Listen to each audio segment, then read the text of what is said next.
Salut tout le monde, j'espère que vous allez bien, je suis extrêmement content aujourd'hui de vous retrouver cette nouvelle petite vidéo. Une vidéo que j'avais déjà faite il y a plusieurs mois maintenant, il y a même pas mal de temps, mais que j'ai supprimée il y a pas mal de temps aussi parce qu'elle ne me convenait plus. Donc j'ai décidé de la supprimer et je me suis dit que j'allais la refaire et c'est ce qu'on va faire aujourd'hui. Aujourd'hui on est donc parti pour un top 10, celui des films du DCU. Pourquoi top 10 et pas top 9?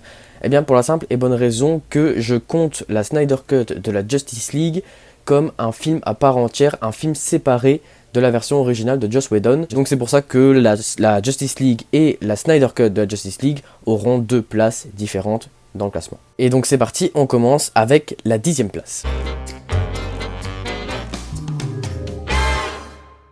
Pour la 10e et dernière place du classement du top 10, j'ai mis un film que j'aime bien.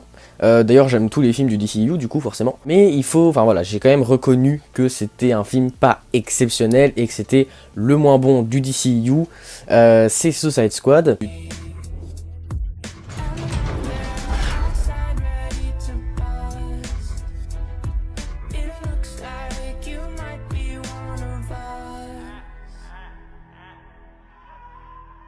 Suicide Squad qui a été un pur échec financier, je sais pas, mais en tout cas critique, oui. Lui aussi, c'est un film qui a été charcuté, il me semble, par la production. Mais peu importe, c'est un film qui n'est pas bon, que personnellement, j'aime bien. Rien n'est crédible, les méchants, c'est juste catastrophique.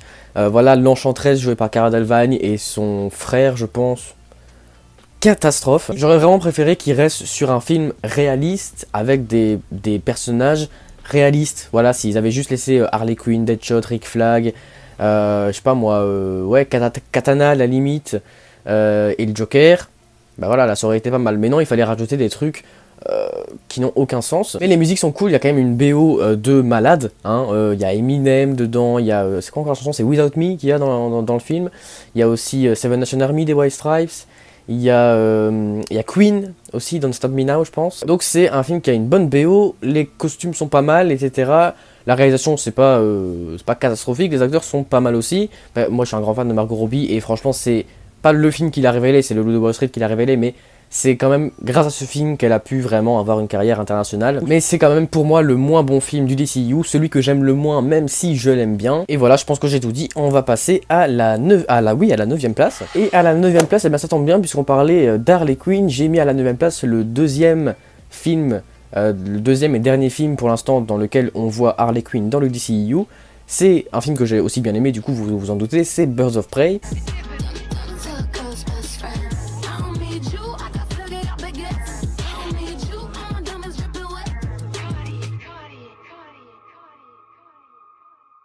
Birds of Prey que j'ai vu au cinéma le jour de sa sortie, il y a plus d'un an maintenant. J'avais trouvé ça pas mal, vraiment, encore maintenant je trouve ça pas mal. Il y a des idées, il y a vraiment quelque chose d'intéressant, enfin plusieurs choses intéressantes, il y a des trucs qui vont pas forcément. Mais par exemple c'est un film qui brise le quatrième mur, voilà, Harley Quinn elle te parle directement à toi, et comme c'est Margot Robbie, forcément ça marche. C'est un film qui part en cacahuète mais qui assume ça pleinement. Tu vas avoir une hyène dans une salle de bain, des costumes... qui n'ont aucun sens, une photographie qui n'a aucun sens, des scènes d'action pas vraiment crédibles, mais voilà, c'est un film qui n'est pas sérieux, qui n'est pas crédible, mais qui, contrairement à Suicide Squad, l'assume et il va à fond. Suicide Squad, c'était vraiment... il se prenait pour des mecs crédibles. Les personnages sont sympas, il y a un bon casting, il y a Mary-Elizabeth Winstead et son mari, du coup, Ewan McGregor, qui joue un des meilleurs méchants du DCU à mes yeux, c'est juste impressionnant, Black Mask. Je le trouve génial, et Ewan McGregor est exceptionnel dans le rôle comme d'habitude. Mais de toute façon, j'ai l'impression qu'Ewan McGregor il est mieux en méchant qu'en gentil, alors qu'il joue très bien les deux. Margot Robbie elle se donne toujours à fond dans son rôle d'Harley Quinn, qui est bien plus amélioré, bien plus développé par rapport à Suicide Squad, ce qui est logique puisque c'est son film solo, donc forcément on va plus s'intéresser à elle. C'est un film féministe, mais il n'en devient pas vraiment gênant. Moi j'aime pas trop les films politiques. Là, c'est féministe, mais ça va. On n'oublie pas les hommes. Donc c'est un film très divertissant, c'est un film que je conseille, c'est pas le meilleur film du DCU, de loin c'est un des moins bons, mais ça reste à mes yeux un bon film. Encore une fois des bonnes musiques, une très bonne mise en scène, surtout au niveau des scènes d'action. On passe à la 8e place, avec un film qui est sorti très récemment, il y a quelques mois, il y a un peu plus d'un mois je pense, enfin plus ou moins. C'est un peu bordélique parce qu'il a pas pu sortir au cinéma, donc ça va dépendre des pays, de la VOD, etc. Enfin, c'est galère. Un film que les gens ont détesté. Perso, j'ai bien aimé, mais il y a beaucoup de problèmes aussi. Mais dans l'ensemble, j'ai trouvé ça très divertissant, c'est Wonder Woman 1984.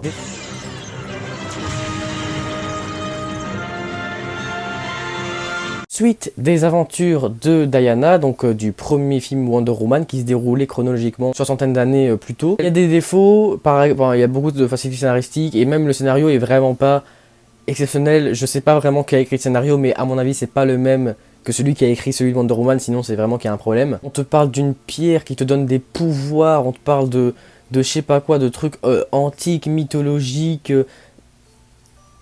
C'est ridicule. Le premier film était beaucoup plus rationnel, entre guillemets. C'était peut-être pas le scénario le plus original, dans le sens où c'est juste une super-héroïne qui arrive dans la Première Guerre mondiale. Mais c'était bien moins tiré par les cheveux. Là, c'est vraiment catastrophe. Mais je pense que les scénaristes se sont permis, comme ça se déroule dans les années 80 et que c'est une année un peu fofolle, de mettre plein de couleurs, de mettre des éléments scénaristiques de malade, comme Maxwell Lord par exemple. Mais pour le reste, c'est pas mal. Visuellement, c'est vraiment cool et c'est vrai que c'est extrêmement différent du premier film parce que déjà l'époque est différente. On passe des années 10, donc de la Première Guerre mondiale, aux années 80. Donc c'est extrêmement différent. Au niveau des couleurs surtout, y a qu'à comparer les deux affiches. Les personnages sont sympas, sans plus. Maxwell Lord, j'ai bien aimé, perso je l'ai trouvé drôle. Cheetah par contre, bof, mais j'ai trouvé qu'elle avait un développement intéressant, et Diana toujours aussi parfaite. Comme dans le premier film, elle exploite parfaitement les valeurs de Wonder Woman, et comme dans les comics d'ailleurs. Elle est super belle, elle est charmante, etc. Enfin bref, c'est exactement comme dans le premier film en fait. Donc au niveau du personnage de Diana, il n'y a rien de gâché. En revanche, j'ai pas trop compris le retour de Steve. Je trouve que c'est une putain de facilité scénaristique de merde. À mon avis, c'était juste pour que Chris Pine termine son contrat avec DC en fait. Mais bon, dans l'ensemble, c'est un film qui est divertissant et je vous le conseillerais si vous êtes fan de DC. À la 7ème place, j'ai mis un film pareil, que j'aime bien, qui a pareil des défauts, qui est sorti il n'y a pas très longtemps d'ailleurs. Il est sorti juste avant Birds of Prey. C'est un film qui se prend pas du tout au sérieux et c'est ce que j'adore, c'est Shazam.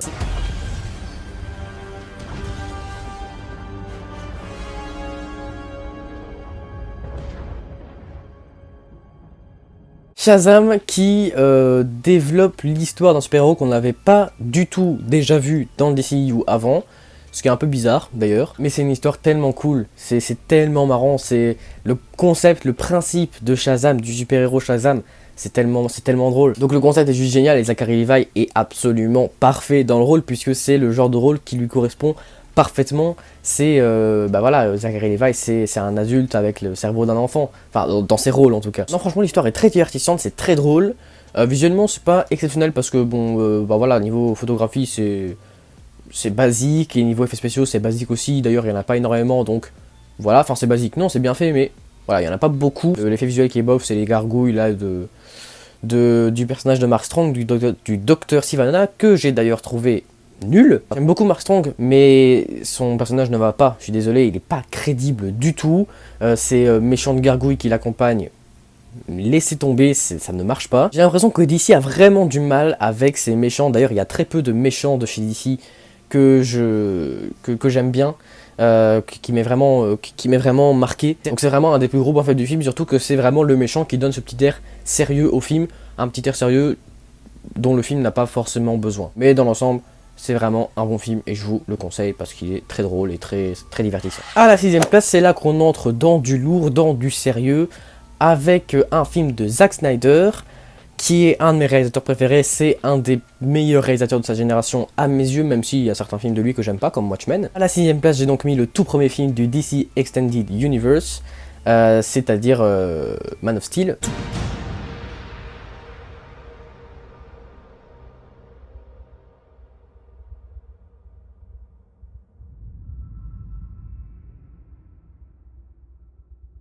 Man of Steel, que je n'aimais pas au début, j'avais vraiment du mal avec ce film, puis je l'ai revu et je l'ai bien plus apprécié, je ne sais pas vraiment pourquoi d'ailleurs. Encore une fois, j'aime beaucoup Zack Snyder, mais il a un style artistique qui ne colle pas forcément avec un film Superman. Alors là, en l'occurrence, ça marche bien dans le sens où, on s'y est habitué avec les autres films, les prochains films de Zack Snyder, comme Batman vs Superman ou la Snyder Cut, mais faut avouer que Superman avec un costume gris, parce que oui, avec la photographie de Zack Snyder, le costume de Superman, il est limite gris, ça va pas trop. Je veux dire, c'est un peu bizarre, mais c'est le style de Zack Snyder et je respecte ça puisque bah, c'est un peu le seul truc que j'ai reproché à Zack Snyder dans le film, puisque c'est vraiment un super réalisateur. Les scènes d'action sont à couper le souffle, ça part dans tous les sens, il y a un nombre d'effets visuels, d'effets spéciaux mais incroyable. La baston entre Zod et Kal-El, c'est un truc de taré, c'est abusé, c'est génial, c'est une des meilleures scènes d'action, une des scènes d'action qui m'est le plus fait vibrer de l'histoire du ciné. Peut-être que le film développe un peu trop le passé de Kal-El, ce qui n'est pas spécialement intéressant. Nous, ce qu'on veut vraiment, c'est Superman. D'ailleurs, pour revenir à son père, joué par Russell Crowe, pourquoi Alors j'adore cet acteur et le personnage n'est pas dégueulasse, mais pourquoi le faire revenir sous forme de fantôme? C'est une facilité scénaristique, mais à gerber. J'ai détesté ça. Le Superman d'Henry Cavill, j'aime beaucoup, c'est mon Superman préféré. C'est celui qui a le plus de charisme. D'ailleurs, Henry Cavill ressemble beaucoup à Superman.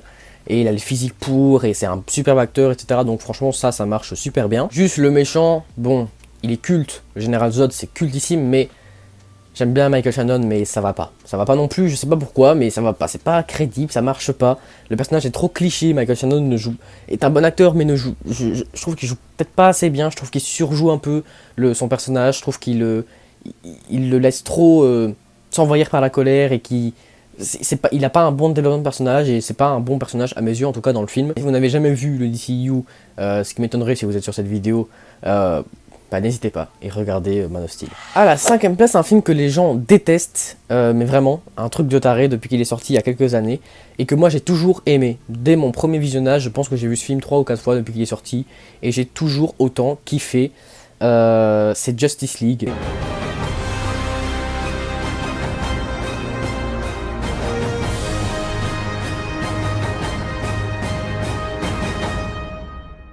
La version de Joss Whedon qui est charcutée comme pas possible, on l'a vu avec la Snyder Cut.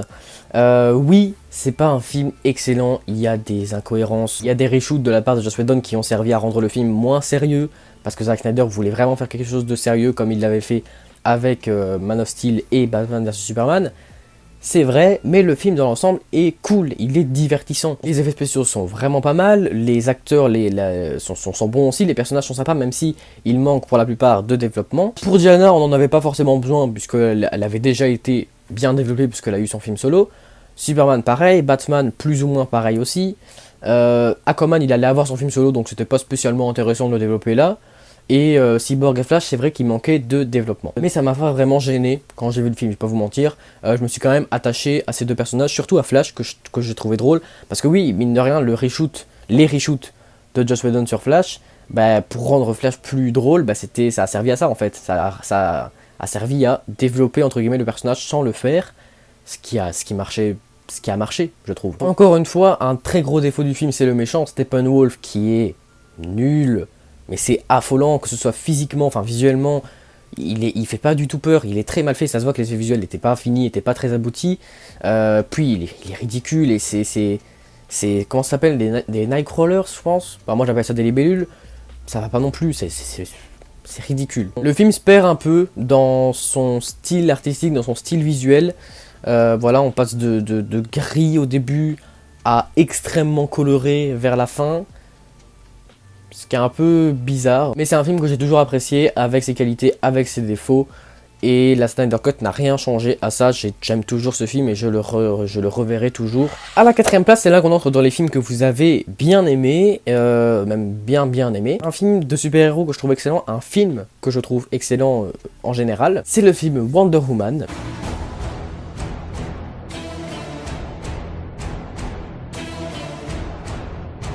Wonder Woman, super film, que ce soit visuellement, photographie magnifique, effets visuels très convaincants, costumes, décors, mais c'est génial. Niveau des personnages, c'est vraiment très cool aussi. Diana, parfaite, voilà, je l'ai déjà dit tantôt, mais c'est un personnage parfait, voilà. C'est un film qui est très divertissant, qui est très bien rythmé, le scénario est très bon, certes.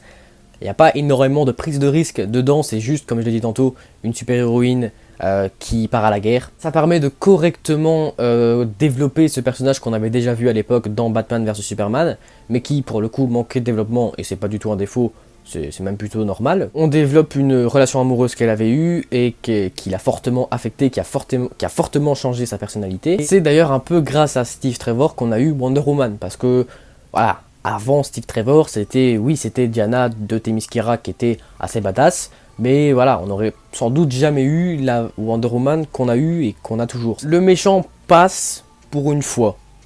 Voilà, la révélation du méchant à la fin est assez surprenante, donc ça va. C'est un film qui se prend en sérieux et qui est sérieux, qui est crédible, qui est cool, qui est presque parfait, vraiment c'est un super film. On entre à la troisième marche du podium avec un film que je ne sais pas pourquoi, mais que je détestais avant et que j'ai revu et que je kiffe. C'est un film dont j'ai déjà parlé sur la chaîne d'ailleurs, il n'y a pas très longtemps. C'est le film Aquaman.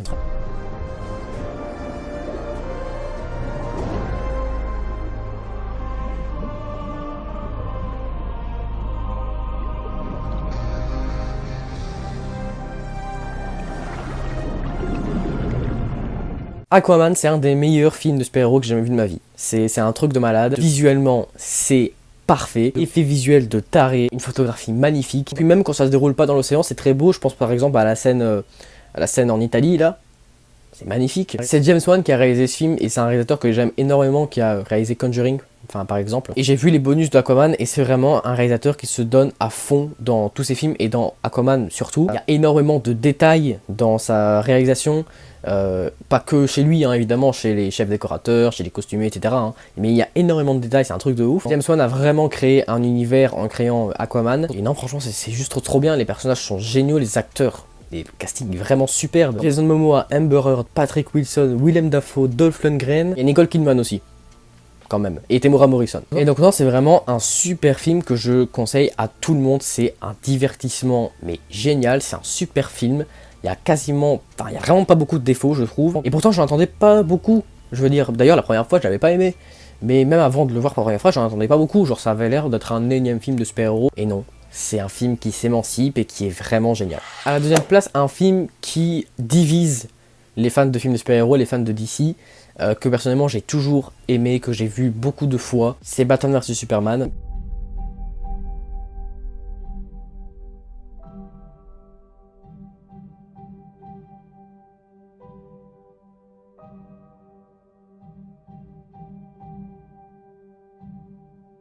Batman vs Superman, que je trouve absolument génial. J'ai vu les bonus d'ailleurs du film il y a 2 jours, je crois, et c'était super intéressant. Ça développe la rivalité entre ces deux super-héros, mais c'est même plus culte, c'est juste légendaire. En plus de ça, ça introduit le personnage de Wonder Woman, qui sera développé par la suite, mais qui est déjà assez cool. Mais également Lex Luthor, joué par Jesse Eisenberg, que j'adore, d'ailleurs c'est un acteur que j'aime vraiment beaucoup. C'est un film vraiment intéressant, le méchant est juste génial, je l'ai déjà dit.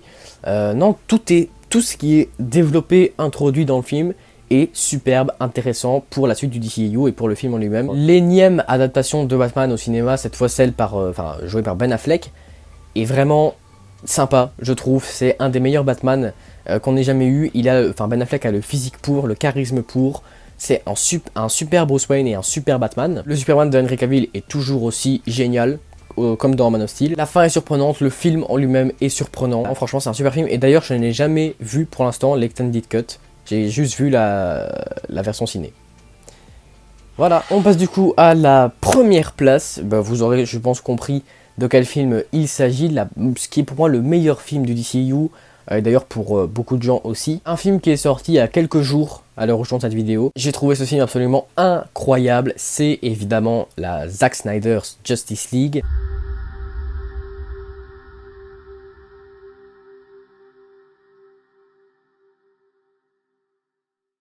La Director's Cut de Zack Snyder, la Snyder Cut de Justice League, que je trouve exceptionnel. Le film dure 4 heures, c'est absolument énorme, mais je me suis pas ennuyé une seule seconde. Pourtant, il y a beaucoup de scènes qui durent extrêmement longtemps, qui sont très lentes, je pense notamment au ralenti. C'est vrai qu'il y a un ralenti, vous savez sûrement dans quelle scène je parle, mais c'est la scène avec la saucisse. Ça dure des plombes, mais c'est tellement génial, c'est tellement beau, c'est tellement parfait, on me laisse tomber. Le but du film était d'améliorer la version de Joss Whedon, ou en tout cas de proposer ce que Zack Snyder voulait faire. Ça marche exceptionnellement bien, elle améliore tout, que ce soit niveau visuel, les effets spéciaux sont bien plus aboutis, la photographie est bien plus originale, bien plus belle, c'est un truc de ouf. Personnellement, le film qui m'a fait tomber amoureux de Zack Snyder, c'est 300, qui a un style artistique incroyable. Et la Snyder Cut, c'est pareil, ça a une photographie bien à elle, c'est très gris, c'est très terne, mais ça marche parfaitement par rapport à l'ambiance et oui, par rapport à l'ambiance du film. Il y a un peu plus de 2 heures de film de rajouter, même beaucoup plus, je pense qu'on peut largement atteindre les 3 heures, parce que oui, dans les 2 heures de Joss Whedon, il y a évidemment beaucoup de scènes qui ont été enlevées, notamment les scènes de blagues. Transition toute trouvée, c'est un film qui est beaucoup plus sérieux que la version de Joss Whedon. Évidemment, on se doutait bien que les scènes de blagues de Flash, c'était pas une idée de Zack Snyder. C'était forcément un reshoot de Joss Whedon, et on voit vraiment ce que Zack Snyder voulait faire, et c'était beaucoup plus intéressant, ça l'est beaucoup plus, c'est beaucoup plus sérieux, les musiques sont bien plus épiques, les scènes d'action sont bien plus intenses, les scènes de blagues sont évidemment, comme j'ai déjà dit, enlevées. Non, c'est un film vraiment parfait. Pour moi, c'est un chef-d'œuvre. C'est un chef-d'œuvre, c'est un film de super-héros qui est parfait, ça dure 4 heures, ça développe des personnages de malades, d'ailleurs Flash et Cyborg sont pour une fois bien développé, très bien développé d'ailleurs. Il y a des personnages qui devaient être présents et qui ne l'étaient pas dans la version de Joss Whedon, qui du coup le sont ici, comme Vulko, joué par Willem Dafoe. Il y a aussi le Joker de Jared Leto qui m'a bien plus convaincu que dans Suicide Squad. La dernière scène est parfaite et j'espère de tout mon cœur que ça donnera lieu à une suite, parce que honnêtement, je sais qu'officiellement il ne doit pas y avoir de suite, mais quand je vois le succès que le film a eu et quand je vois la fin du film, j'ai du mal à croire qu'une suite n'est pas en train de naître dans l'idée, enfin dans le cerveau de Warner. Enfin après c'est mon avis. Hein. Bref, c'est un film parfait. Si vous avez été déçu par la version de Joss Whedon, n'hésitez pas à regarder la Snyder Cut. C'est juste un film parfait. Il est disponible en achat digital sur beaucoup de plateformes différentes à travers le monde. Franchement, les 16 € sont largement rentabilisés, surtout que le film dure 4 putains d'heures. Donc voilà, c'est déjà la fin de cette vidéo, j'espère qu'elle vous aura plu. Si c'est le cas, n'hésitez pas à mettre vos abonner à la chaîne, bref, vous connaissez la chanson. N'hésitez pas à me mettre en commentaire votre top 10 des films du DC Extended Universe. On se retrouve vendredi prochain pour une histoire de saga. D'ici là, je vous dis à très bientôt. Salut!